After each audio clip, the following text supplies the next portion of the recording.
بسم اللہ الرحمن الرحیم۔ انسانی تاریخ کی سب سے تیز ترین سواری کیا ہو سکتی ہے؟ گھوڑے، موٹر سائیکل، گاڑی یا ہوائی جہاز؟ لیکن آج سے 1400 سال قبل ایک ایسی سواری بھی موجود تھی جس کی رفتار روشنی سے بھی زیادہ تھی۔ اس تیز ترین سواری کا نام براق تھا۔ وہ سواری جس پر بیٹھ کر نبی کریم صلی اللہ علیہ وآلہ وسلم سفر معراج پر گئے۔ براق کی خصوصیات کیا تھی؟ کیا براق کو ماڈرن سائنسی علوم سے ایکسپلین کرنا ممکن ہے؟ واقعہ معراج تاریخ انسانی کا ایک ایسا حیرت انگیز واقعہ ہے جس کی تفصیلات پر انسانی عقل حیران رہ جاتی ہے۔ اگر انبیاء علیہ السلام کی تاریخ کو دیکھا جائے تو معلوم ہوتا ہے کہ اللہ نے اپنے رسولوں اور نبیوں کے ہاتھوں سے مختلف معجزات ظاہر کیے اور ہر نبی کو اپنے زمانے کے مطابق معجزات سے نوازا تھا تاکہ ان کی امتوں پر حق و باطل واضح ہو جائے۔ مثلا حضرت موسیٰ علیہ السلام کو جادو اور حضرت عیسیٰ علیہ السلام کو طب و مردوں کو زندہ کر دینے کی قدرت سے فیضیاب کیا۔ خاتم الانبیاء حضرت محمد صلی اللہ علیہ وآلہ وسلم اس کائنات میں تشریف لائے تو اللہ کو معلوم تھا کہ آخری امت کے لوگ چاند پر قدم رکھیں گے، لہٰذا اللہ نے اپنے محبوب کو ٹائم اور سپیس کے اصولوں اور وسعتوں سے نکال کر اپنے قرب کا اعزاز بخشا، جس کا گمان بھی عقل انسانی میں نہیں آ سکتا تھا۔ واقعہ معراج ہجرت کے کچھ عرصہ پہلے پیش آیا اور یہ 27 رجب کی شب کا واقعہ تھا۔ ایک روایت ہے کہ خود رسول اللہ صلی اللہ علیہ وآلہ وسلم نے فرمایا کہ میں نیند اور بیداری کی درمیانی کیفیت میں تھا جب میرے پاس ایک فرشتہ آیا، اس نے میرا سینہ چیرا، پھر میرے دل کو نکال کر غسل دیا اور اسے دوبارہ اندر رکھ دیا۔ پھر ایک سواری لائے جس کا رنگ سفید تھا، اسے براق کہا جاتا تھا، بس مجھے اس پر سوار کیا گیا۔ روایت ہے کہ حضور صلی اللہ علیہ وآلہ وسلم براق پر سوار ہو کر بیت المقدس پہنچے تو براق سے نیچے اترے اور مسجد اقصی میں داخل ہو گئے۔ مسجد میں حضرت آدم علیہ السلام سے لے کر حضرت عیسیٰ علیہ السلام تک پیدا ہونے والے تمام انبیاء اکرام آپ کے منتظر تھے۔ آپ صلی اللہ علیہ وآلہ وسلم وہاں تشریف لائے اور تمام نبیوں کی امامت کی اور نماز ادا کی۔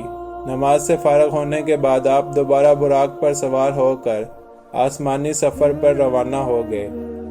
آپ صلی اللہ علیہ وآلہ وسلم نے براق پر سوار ہو کر 7 آسمانوں کا سفر کیا، جہاں کچھ انبیاء اکرام سے دوبارہ آپ کی ملاقات بھی ہوئی۔ انبیاء علیہ السلام سے ملاقات کرنے کے بعد حضرت جبرائیل علیہ السلام نے آپ کو جنت اور جہنم کے کچھ مناظر دکھائے، اور پھر آپ اس سفر میں کائنات کے آخری حد سے بھی باہر سدرۃ المنتہا تک پہنچے، جہاں آپ اللہ سے ہم کلام ہوئے۔ امت محمدیہ کے لیے روزانہ 5 نمازیں فرض کی گئیں۔ شرک کے سوا تمام گناہوں کی معافی کا امکان بتایا گیا اور سورہ بقرہ کی آخری 2 آیات آپ کو تعلیم فرمائی گئی۔ اس سفر کی واپسی پر جب آپ صلی اللہ علیہ وآلہ وسلم اپنے گھر پر پہنچے تو آپ کے وضو کا پانی ابھی تک آپ کے جسم مبارک سے ٹپک رہا تھا۔ معراج کے اس واقعہ کو اللہ تعالیٰ نے تفصیل کے ساتھ قرآن مجید کی سورہ اسراء میں یوں بیان کیا: پاک ہے وہ ذات جس نے راتوں رات اپنے بندے کو مسجد الحرام سے مسجد اقصی تک سیر کروائی، جس کے ارد گرد ہم نے برکت رکھی ہے تاکہ ہم اسے اپنی کچھ نشانیاں دکھائیں، بے شک وہ سننے والا دیکھنے والا ہے۔ معراج کے اس عظیم الشان سفر میں رسول اللہ صلی اللہ علیہ وآلہ وسلم جس سواری پر سوار ہوئے اسے براق کہا جاتا ہے۔ اب سوال یہ ہے کہ براق کیا تھا؟ کیا یہ کوئی مخلوق تھی جو اس دنیا میں پائی جاتی ہے؟ علماء مفسرین کے مطابق براق دراصل لفظ برق سے نکلا ہے۔ برق چمک کو کہتے ہیں۔ رسول اللہ صلی اللہ علیہ وآلہ وسلم کی سواری کے لیے جو چیز پیش کی گئی تھی وہ انتہائی سفید، چمکدار اور روشن تھی، جس سے اس کا نام براق پڑ گیا۔ یہ بھی کہا گیا کہ براق کو براق اس لیے کہا جاتا ہے کہ بجلی کی چمک کی مانند اس کی رفتار تھی۔ روایت میں ہے کہ جہاں اس کی حد نگاہ پڑتی تھی وہاں اس کا قدم پڑتا تھا۔